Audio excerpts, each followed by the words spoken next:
बिस्मिल्लाहिर्रहमानिर्रहीम। अस्सलाम वालेकुम एवरीवन। मैं उम्मीद करती हूँ आप सब खैर आफियत से होंगे। आज हम इस वीडियो में periods of English literature flow chart की मदद से डिस्कस करेंगे। वीडियो स्टार्ट करने से पहले आपसे एक छोटी सी गुजारिश है कि अगर आप मेरे चैनल पे नए हैं तो मेरे चैनल को सब्सक्राइब करें और बेल के आइकन को प्रेस करें ताकि आप मेरे आने वाली हर नई वीडियो का नोटिफिकेशन हासिल कर सकें। Now let's start our topic. First हमारे पास ओल्ड इंग्लिश पीरियड है जिसको एंग्लो सैक्सन पीरियड भी कहा जाता है और इसका time span 450 AD to 1066 AD है। और एंग्लो सैक्सन्स इसको इसलिए कहा जाता है क्योंकि एंगल सैक्सन्स और ज्यूट्स यहाँ पे ट्राइब्स आए थे और यहीं पे उन्होंने रहना शुरू कर दिया था, तो उन्हीं के नेम से इसको एंग्लो सैक्सन पीरियड कहा जाता है। इस एंग्लो सैक्सन या ओल्ड इंग्लिश पीरियड से पहले भी एक पीरियड था जिसको डार्क पीरियड या डार्क एज कहा जाता है, लेकिन उस डार्क एज में इंग्लिश एमर्ज नहीं हुई थी। और ओल्ड इंग्लिश पीरियड में इंग्लिश एमर्ज हो चुकी थी, लेकिन एमर्ज होने के बावजूद भी इंग्लिश में कोई ख़ास काम नहीं हुआ था क्योंकि अभी इंग्लिश का आगाज़ था, इंग्लिश लैंग्वेज का। ठीक है, तो इस ओल्ड इंग्लिश पीरियड में कोई ख़ास काम नहीं हुआ था, इंग्लिश ने कोई ग्रोथ नहीं की थी। ठीक है, नेक्स्ट हमारे पास मिडल इंग्लिश पीरियड है जिसको एंग्लो नॉर्मन पीरियड भी कहा जाता है और इसको एज ऑफ चौसर भी कहा जाता है। इसका टाइम स्पेन 1066 टू 1500 AD है।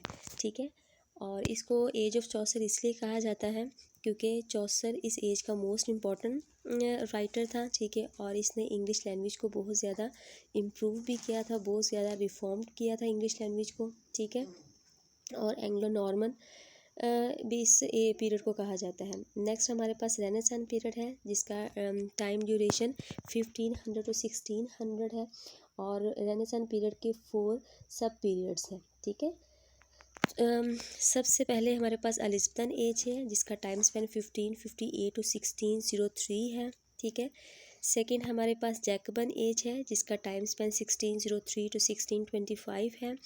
और थर्ड नंबर पे हमारे पास कैरोलिन एज है जिसका टाइम स्पेन 1625 टू 1649 है। और फोर्थ सब पीरियड और हमारे पास प्यूरिटन एज है जिसका टाइम स्पेन 1649 टू 1660। तो इस तरह से ओल्ड इंग्लिश पीरियड हो गया, मिडिल इंग्लिश हो गया और रेनेसांस पीरियड भी हो गया, और रेनेसांस पीरियड के 4 जो सब पीरियड्स हैं वो भी कंप्लीट हो गए। ठीक है, नेक्स्ट हमारे पास न्यू क्लासिकल पीरियड है। न्यू क्लासिकल पीरियड का टाइम स्पेन 1600 टू 1785 है। ठीक है, और न्यू क्लासिकल पीरियड का मर्ज जो है वो ये एज रेनेसांस पीरियड में ही मर्ज हो चुकी थी। अब न्यू क्लासिकल पीरियड के 3 जो है वो सब पीरियड्स हैं। ठीक है, restoration period, Augustan period and age of sensibility. सबसे पहले रेस्टोरेशन पीरियड की बात करेंगे जिसको एज ऑफ ड्राइडन भी कहा जाता है और इसका टाइम स्पेन 1660 टू 1700 है। ठीक है, नेक्स्ट हमारे पास अगस्टन पीरियड है जिसको एज ऑफ पॉप भी कहा जाता है और इसका टाइम स्पेन 1700 टू 1745 है। नेक्स्ट हमारे पास एज ऑफ सेंसिबिलिटी और इसको एज ऑफ रीजन भी कहा जाता है और थर्ड नेम इसका एज ऑफ जॉनसन है। ठीक है, और इसका टाइम स्पेन 1745 टू 1785 है। नेक्स्ट हमारे पास रोमांटिक पीरियड है। ठीक है, और रोमांटिक पीरियड में ज़्यादातर जितने भी वर्क लिखे गए थे वो नेचर के बारे में थे। ठीक है, और इसका टाइम स्पेन रोमांटिक पीरियड का 1785 टू 1830 है। रोमांटिक पीरियड में ही गॉथिक इरा स्टार्ट हुआ था। ठीक है, और गॉथिक इरा में जितना भी लिटरेचर लिखा गया था वो सुपर नेचुरलिज्म के बारे में था। ठीक है, नेक्स्ट हमारे पास विक्टोरियन पीरियड है। विक्टोरियन पीरियड 1830 टू 1901 इसका टाइम स्पैन है। ठीक है, और विक्टोरियन पीरियड के सब पीरियड्स 3 हैं। फर्स्ट नंबर पे early Victorian period, mid Victorian period और later Victorian period. Early Victorian period उसका टाइम स्पैन 1832 टू 1848 है। मिड विक्टोरियन पीरियड का टाइम स्पैन 1842 टू 1870 है और लेट विक्टोरियन पीरियड का टाइम स्पैन 1870 टू 1901 है। नेक्स्ट हमारे पास मॉडर्न पीरियड है। मॉडर्न पीरियड का टाइम स्पैन 1901 टू 1945 है और मॉडर्न पीरियड के भी 3 सब पीरियड्स हैं। फर्स्ट नंबर पे हमारे पास एडवर्डियन पीरियड है जिसका टाइम स्पेन 1901 टू 1914 है।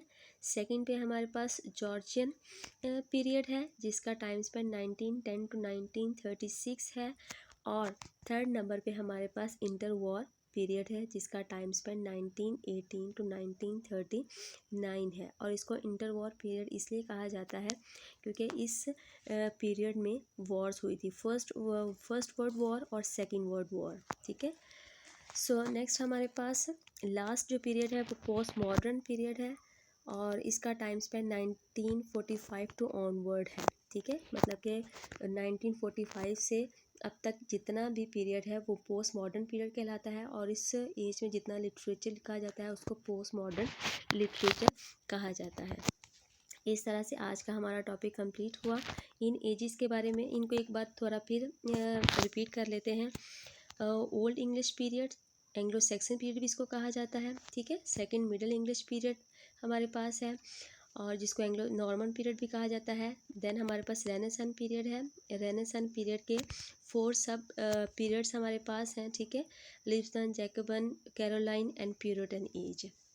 सो नेक्स्ट हमारे पास न्यू क्लासिकल पीरियड है, और न्यू क्लासिकल पीरियड के 3 सब जो है पीरियड्स हमारे पास है। Restoration period, Augustan period and age of sensibility.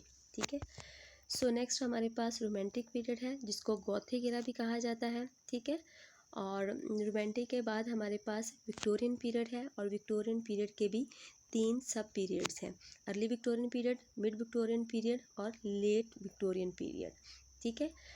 सो हमारे पास है मॉडर्न की भी आगे 3 सब पीरियड्स हैं। Edwardian period, Georgian period and interwar period. ठीक है। एंड पे है post modern period. So post modern period 1945 to onward जितना भी पीरियड है वो पोस्ट मॉडर्न पीरियड कहलाता है। सो व्यूअर्स, आज का टॉपिक हमारा कंप्लीट हुआ। अगर इस टॉपिक के से रिलेटेड कोई भी क्वेश्चन आपके माइंड में है तो आप कमेंट बॉक्स में पूछ सकते हैं।